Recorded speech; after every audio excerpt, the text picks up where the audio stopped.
গাজা সিটিতে ভয়াবহ স্থল অভিযান শুরু করেছে ইসরায়েল।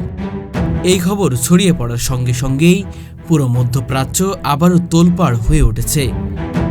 ইসরায়েলি সেনার ভারী অস্ত্র, ট্যাঙ্ক, যুদ্ধবিমান এবং আধুনিক প্রযুক্তি ব্যবহার করে গাজায় প্রবেশ করেছে বলে জানা গেছে। এই অভিযানে লক্ষ্য করা যাচ্ছে হামাসের ভূগর্ভস্থ টানেল, সামরিক ঘাঁটি এবং কৌশলগত অবস্থানগুলো। তবে এর আঘাত সবচেয়ে বেশি পড়ছে সাধারণ মানুষের উপর। গাজার আবাসিক এলাকায় ভারী গোলাবর্ষণ ও বিস্ফোরকের শব্দ শহর জুড়ে কেঁপে উঠেছে। হাজার হাজার মানুষ আতঙ্কে ঘরবাড়ি ছেড়ে পালাচ্ছে, আশ্রয় নিচ্ছে স্কুল, হাসপাতাল এবং জাতিসংঘের আশ্রয় কেন্দ্রে। কিন্তু সেখানেও নিরাপত্তার নিশ্চয়তা নেই, কারণ ইসরায়েলের বোমাবর্ষণের অনেক সময় এসব কেন্দ্রগুলো লক্ষ্যবস্তুতে পরিণত করেছে। বিশ্লেষকরা বলছেন, এই স্থলাভিযান মূলত দীর্ঘস্থায়ী যুদ্ধের নতুন অধ্যায় উন্মোচন করল। এর আগে ইসরায়েল আকাশ থেকে হামলা চালালেও সরাসরি স্থলবাহিনী মোতায়েনের অর্থ হচ্ছে যুদ্ধ আরও ভয়াবহ আকার ধারণ করতে যাচ্ছে। জাতিসংঘ একে মানবিক বিপর্যয়ের আশঙ্কা বলে আখ্যায়িত করেছে। শিশু ও নারীদের মৃত্যুর সংখ্যা প্রতিদিন বাড়ছে। হাসপাতালগুলোতে আর জায়গা নেই। ওষুধের সংকট মারাত্মক হয়ে উঠেছে।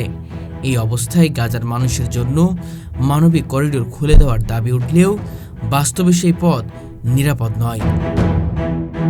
এদিকে ইসরায়েলের প্রধানমন্ত্রী স্পষ্ট জানিয়ে দিয়েছেন, হামাসকে ধ্বংস না করা পর্যন্ত, তার ভাষায়, আমরা গাজাকে চুপ করাতে চাই না। আমরা গাজা থেকে সন্ত্রাসের শেকড় উপড়ে ফেলতে চাই। এই বক্তব্যে বোঝা যাচ্ছে ইসরায়েলের লক্ষ্য শুধু হামাস নয়, বরং গাজার সামগ্রিক প্রতিরোধ শক্তিকে ভেঙে ফেলা। অন্যদিকে ফিলিস্তিনি নেতারা অভিযোগ করছেন, এটি আসলে হামাসের বিরুদ্ধে নয়, বরং গোটা ফিলিস্তিনি জাতির বিরুদ্ধে যুদ্ধ। কারণ নির্বিচারে বোমাবর্ষণ এবং স্থল অভিযানে সাধারণ মানুষকেই বেশি ক্ষতিগ্রস্ত করছে। আন্তর্জাতিক গণমাধ্যমের প্রতিবেদন উঠে এসেছে, গাজার অনেক এলাকায় বিদ্যুৎ সংযোগ বিচ্ছিন্ন হয়ে পড়েছে, পানির লাইন ধ্বংস হয়েছে এবং খাদ্যের অভাবে চরমে পৌঁছেছে। শিশুদের কান্না, আহত মানুষের আর্তনাদ, ধ্বংসস্তূপের নিচে চাপা পড়া, মানুষ উদ্ধার করতে মরিয়া হয়ে কাজ করছেন স্বেচ্ছাসেবীরা। একদিকে বোমার শব্দ, অন্যদিকে মৃত্যুর হাহাকার। গাজা যেন এক ভয়াবহ নরককুণ্ডে পরিণত হয়েছে। এমন পরিস্থিতিতে বিশ্ব সম্প্রদায় উদ্বেগ প্রকাশ করলেও কার্যকর পদক্ষেপের অভাব ফিলিস্তিনের আরও হতাশ করে তুলছে। নীতি নির্ধারকরা দ্রুত হিউম্যানিটেরিয়ান অ্যাক্সেস ও সিভিলিয়ান সুরক্ষা নিশ্চিত করতে আহ্বান জানাচ্ছে।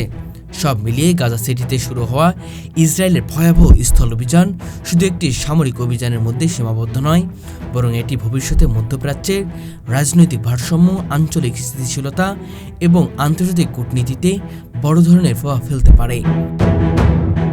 এই অভিযানের পরিণতি কী দাঁড়াবে তা সময় বলে দেবে, কিন্তু ইতিমধ্যে নতুন করে রক্তাক্ত ইতিহাসের আরেকটি অধ্যায় লিখতে শুরু করেছে।